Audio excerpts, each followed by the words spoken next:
నేత్రములు పరిశుద్ధంగా ఉండాలి, వాటితో చూడకూడదు చూడొద్దు బేటా అని దేవుడు చెప్పాడు. ఈరోజు సెల్ ఫోన్ నీకు అందుబాటులోకి వచ్చింది, పర్సనల్ లైఫ్ నీకుంది. నాకు తెలుసు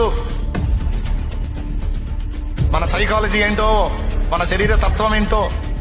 నీ పర్సనల్ లైఫ్ లో నీవు రహస్యం మందు ఉన్నప్పుడు, నువ్వు ఒక్కడిగా ఉన్నప్పుడు నీ సెల్ ఓపెన్ చేసి నువ్వేం చూస్తున్నావు అమ్మా, నువ్వేం చూస్తున్నావయ్యా, అది నీకు నీ మనస్సాక్షిగా నా దేవుడికే తెలుసు. గుండెలో భయం, అరే నా కళ్ళను అపవిత్రం చేసుకుంటున్నాను, దీనివల్ల నాలో దురాశలు పుడతాయి, ఇతరుల మీద దురాలోచనలు కలుగుతాయి, ఇది చూడకూడదు కదా, నేను అపవిత్రమైనవి అశ్లీలమైనవి నేను చూడకూడదు కదా అన్న భయం ఉందా? ఏమనుకుంటున్నారు తెలుసా?